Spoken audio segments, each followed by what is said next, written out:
الرحمن الرحیم انا اعطیناک الکوثر فصلی لربک وانحر ان شانئک هو الابتر صدق اللہ مولانا العظیم۔ میں آپ سب پاکستانی صحافی بھائیوں کو خوش آمدید کہتا ہوں، اور آپ کے ساتھ ہمارے محترم ہائی کمشنر تشریف فرما ہیں، فاطمی صاحب بھی تشریف فرما ہیں، اور دوسرے افسران، میں آپ سب کو خوش آمدید کہتا ہوں۔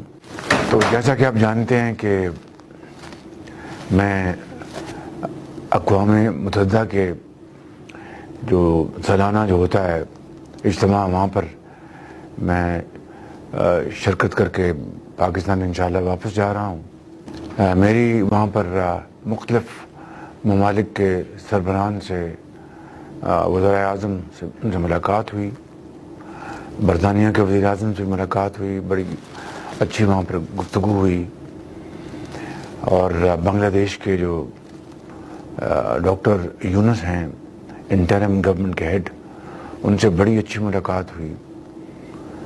طیب اردوان صاحب سے جو میرے بھائی ہیں، ترکی کے صدر، عراق کے وزیر اعظم سے ملاقات ہوئی، کویت کے جو ولی عہد ہیں ان سے ملاقات ہوئی، اور دوسرے جو زعماء ان سے ملاقات ہوئی، اور بڑی اس میں مفید باتیں ہوئیں، اور پاکستان اور اپنے دوست اور برادر ممالک کے ساتھ تعلقات کو بڑھانے کی وہاں پر ہم نے بڑی مؤثر گفتگو کی۔ میں نے بطور منتخب وزیر اعظم پاکستان کے اپنے تائیں ایک ہمبل ایفرٹ کی کہ پاکستان کے عوام کی جو آواز ہے وہ میں پوری دنیا تک پہنچاؤں، چاہے وہ فلسطین میں اور غزہ میں جو ظلم اور بربریت کے جو مظالم ڈھائے جا رہے ہیں، 40,000 سے زائد فلسطینی شہید ہو چکے ہیں، ہزاروں بچے شہید ہو چکے ہیں۔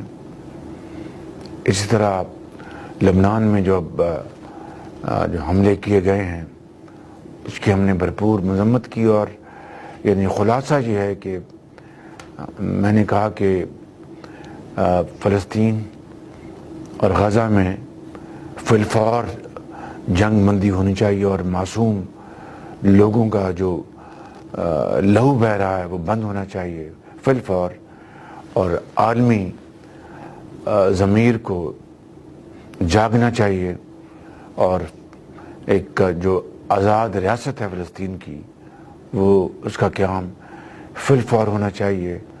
مگر جنگ بندی اور اس سے بھی پہلے فلسطین کو نمائندگی یون میں، اس کو فی الفور ان کا نمائندگی ملنی چاہیے۔ اسی طرح کشمیر میں جو مظالم ڈھائے جا رہے ہیں، اس حوالے سے میں نے تفصیل سے بات کی اور بتایا کہ کس طرح کشمیری مائیں، بیٹے، بزرگ، نوجوان، بچے اور بچیاں کس طرح وہ اپنی آزادی کی جنگ 100 سال سے لڑ رہے ہیں، اور کس طرح کشمیر کی وادی ان کے خون سے سرخ ہو چکی ہے، مگر ہندوستان کے جبر، ہندوستانی افواج کے جو جبر اور ان کا جو ظلم ہے، اس کا انہوں نے بھرپور ان کا مردانہ وار مقابلہ کیا، اور آج تک کرتے چلے آئے ہیں۔ اور جو ایک چھوٹی موٹی ان کو ایک رعایت تھی انڈر آرٹیکل 370، وہ بھی اگست 2019 میں مودی سرکار نے چھین لی ان سے۔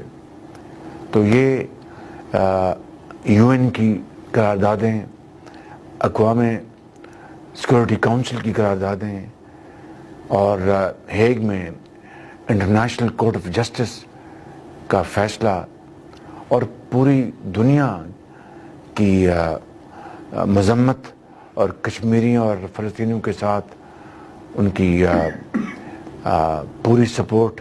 میں سمجھتا ہوں کہ اس کا تقاضا یہ ہے کہ یہاں پر جبر اور ظلم اب ختم ہونا چاہیے اور کشمیریوں کو بھی ان کا حق ملنا چاہیے پلیبسائٹ کا, سیلف ڈٹرمنیشن کا. اس کے ساتھ میں نے پاکستان کے اندر جو ہماری جو چیلنجز ہیں اس کا ذکر کیا, خاص طور پر جو ہمارے معاشی چیلنجز ہیں. میں یہاں پر تفصیل میں نہیں جاؤں گا, لیکن یہ کہوں گا کہ پچھلے 16 ماہ میں بھی اللہ تعالیٰ نے ہمیں یہ استعداد بخشی کہ ہم نے پاکستان کو ڈیفالٹ ہونے سے بچا لیا, اور اس کی تمام شروعات اس سے پچھلی حکومت نے کی تھی.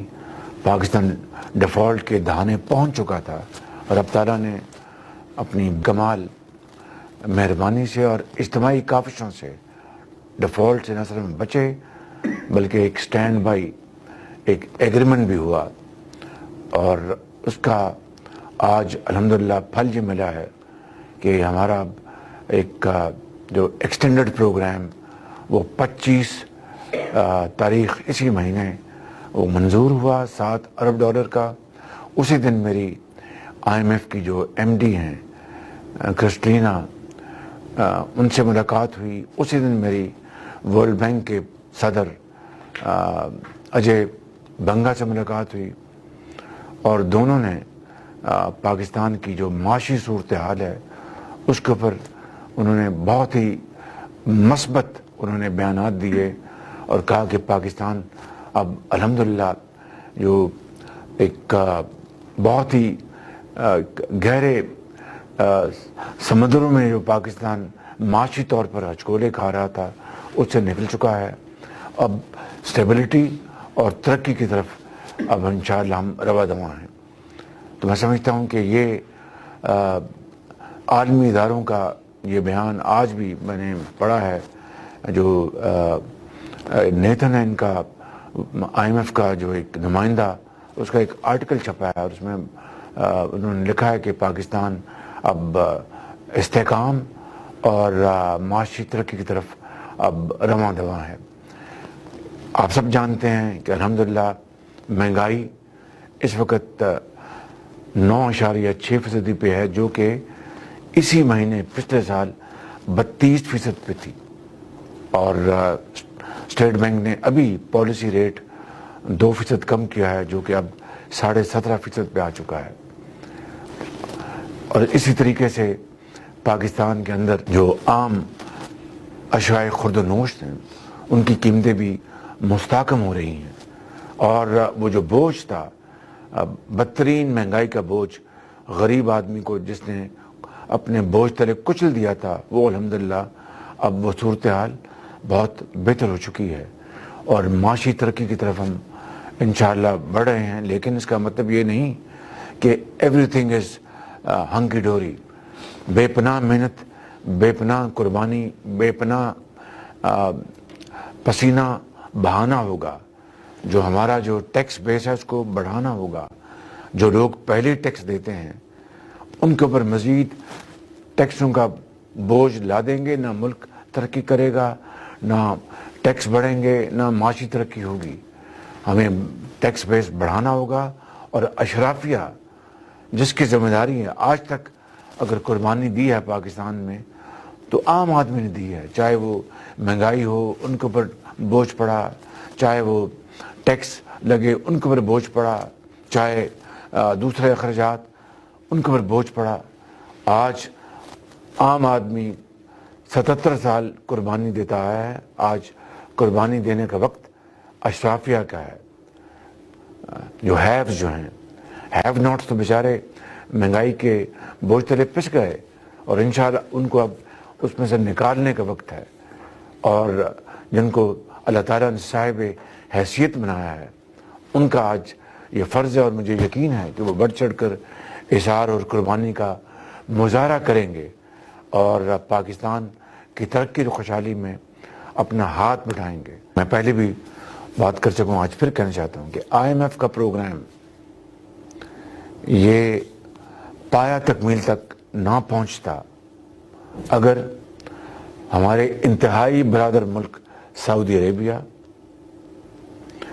انتہائی برادر ملک UAE، متحدہ امارات، اور انتہائی دوست ملک، بااعتماد دوست ملک چین اگر اس میں بھرپور کنٹریبیوشن نہ کرتے تو میں آج پھر ان تینوں ممالک کا خصوصی طور پر اور باقی ہمارے جو دوست ممالک ہیں ان کا عمومی طور پر شکریہ ادا کرنا چاہتا ہوں، جنہوں نے پاکستان کو ایک مرتبہ پھر مشکلات سے نکالنے کے لیے بڑھ چڑھ کے انہوں نے حصہ لیا ہے۔ اور اس کے ساتھ ساتھ میں اس IMF پروگرام کی جو تکمیل کے جو مراحل ہیں اس میں وزیر خزانہ، سیکرٹری خزانہ اورنگزیب صاحب، چودھری امداد اللہ بسال صاحب، فارن منسٹر اسحاق ڈار صاحب اور فاطمی صاحب بیٹھے ہیں۔ ان کی اس میں ان کی کوآپریشن ہے۔ چین میں ہمارے جو سفیر ہیں اور پاکستان میں جو چین کے سفیر ہیں، اور اس طرح درجہ بدرجہ سب نے حصہ ڈالا ہے۔ اور اس کے ساتھ یہ بات نامکمل اور ادھوری رہے گی اگر میں چیف آف آرمی سٹاف کا نام لوں، جنہوں نے ذاتی طور پر ان میں بے پناہ کاوشیں کی ہیں اپنی پوری ٹیم کے ساتھ۔ اور مجھے یہ کہنے میں کوئی باک نہیں کہ انہوں نے خصوصی دورہ کیا برادر ملک کا اور جا کر IMF کے حوالے سے بات کی۔ تو میں سمجھتا ہوں کہ یہ وہ اجتماعی کاوشیں ہیں جس کو میں کہتا ہوں ٹیم پاکستان، جس کو میں کہتا ہوں کہ ٹیم ورک، جوائنٹ ورک، جس کے نتیجے میں اللہ تعالیٰ کے فضل و کرم سے یہ IMF کا پروگرام ہوا، لیکن یہ بار بار نہیں ہوگا۔ I hope and pray to God this will be the last time۔ مجھے اعتماد ہے انشاءاللہ کہ پاکستان کے 24 کروڑ عوام کی شبانہ روز محنت سے، حکومت پاکستان کی محنت سے ہم انشاءاللہ اپنے اس مشن میں کامیاب ہوں گے۔ میں IMF کا بھی شکریہ ادا کرتا ہوں کہ انہوں نے ہم پہ اعتماد کیا، اور اللہ تعالیٰ کا بے پایہ فضل و کرم ہے کہ ہم آج مشکلات سے نکل کر ترقی کی طرف ہم بڑھنے جا رہے ہیں۔ ایک ایک پائی قوم کی ہمیں بچانی ہوگی، اخراجات میں کمی لانی ہوگی، اور عوام کو سہولتیں ان کی دہلیز پر پہنچانی ہوں گی، تب جا کر انشاءاللہ یہ ہمارا خواب شرمندہ تعبیر ہوگا جس کے لیے لوگوں کی آنکھیں 77 سال سے ترس گئی ہیں۔ میں اپنے آپ سے پہلے مخاطب ہوں اور پھر پوری قوم سے کہ اب وہ وقت آ گیا ہے کہ ہم محنت کو ہم سکہ راج الوقت بنائیں اور میرٹ کو سکہ راج الوقت بنائیں، تو کوئی پہاڑ سمندر ہمارے راستے میں رکاوٹ نہیں ہوگی۔ میں نہیں 2018 میں کہا تھا کہ ہم نے چارٹر آف ڈیموکریسی سائن کیا، آئے چارٹر آف اکانومی سائن کریں۔ اس کو جس طرح پایا حقارت سے ٹکرایا گیا وہ تاریخ کا حصہ ہے۔ پھر میں نے کہا، پھر بطور لیڈر دی ہاؤس اب پھر میں نے اس کو دوبارہ ریٹریٹ کیا۔ میں نے کل اپنی تقریر میں بڑی وضاحت کے ساتھ، بہت صراحت کے ساتھ ساری بات بیان کی ہے۔ فلسطین کی جو آزاد ریاست کے قیام کے لیے اور 1967 کے جو جغرافیائی جو بارڈرز ہیں ان کے اوپر ہمیں جانا ہے، تو 9 مئی کے حوالے سے جس طرح جناب ہاؤس پر دھاوا بولا گیا، میں سمجھتا ہوں کہ ہمارے وہ شہید جنہوں نے پاکستان کے لیے اپنی جانوں کا نذرانہ پیش کیا تھا، ان کی روحیں تڑپ گئی ہوں گی۔ جس طرح GHQ پر ایک مذموم حرکت کی گئی اور ہمارے جو شہداء کی قبروں کی ان کی بے حرمتی کی گئی، جس طرح ہمارے غازیوں کی بے حرمتی کی گئی، ایک ناقابل معافی جرم ہے یہ۔ بالکل میں سمجھتا ہوں کہ اس کے اوپر کوئی کمپرومائز نہیں ہے۔ انشاءاللہ وہ میرے قائد میاں محمد نواز شریف کا جو خواب تھا اور ہے کہ پاکستان ایشین ٹائیگر بنے گا، تو ان کے تیسرے دور میں جب وہ وزیر اعظم تھے 2000 13 سے لے کے 2017 تک 17 کے بعد ان کو جس طرح ایک سازش کی طرح ہٹایا گیا وہ آپ جانتے ہیں. تو کیا ترقی کی منزلیں طے کر رہا تھا پاکستان کی جو اپنا جی ڈی پی تھی وہ 6% کو کراس کر گئی تھی. پاکستان میں مہنگائی جو تھی وہ 3.5% تھی, آج 9.6 پہ ہے, اس وقت 3.5% تھی. پاکستان کے اندر بجلی کے 20 گھنٹے کے اندھیرے ختم ہو گئے تھے. انشاءاللہ مل کر ہم انشاءاللہ پاکستان کی حالت سنواریں گے اور مل کر اجتماعی کاوشوں سے پاکستان کو وہ مقام انشاءاللہ اللہ تعالیٰ دے گا. پاکستان کے عوام کی بے پناہ محنت, ریاضت اور قربانیوں کے نتیجے میں جو اس کا حق ہے. برطانیہ سے ہمارے بڑے اچھے تعلقات ہیں. ایک ہمارا دوست ملک ہے. برطانیہ پاکستان کی ترقی اور خوشحالی کو بہت سپورٹ کرتا ہے, اور میں خود اس کا گواہ ہوں. جب میں چیف منسٹر پنجاب تھا تو برطانوی حکومت کے ساتھ ڈفٹ کے ساتھ, جس کو آج FCDO کہتے ہیں, ہماری بے پناہ شرکت داری تھی. تو برطانیہ ایک ہمارا دوست ملک ہے, اور ہم برطانوی حکومت کے جو بھی حکومت رہی انہوں نے ہمیشہ پاکستان کی سپورٹ کی. ہم ان کے شکر گزار ہیں.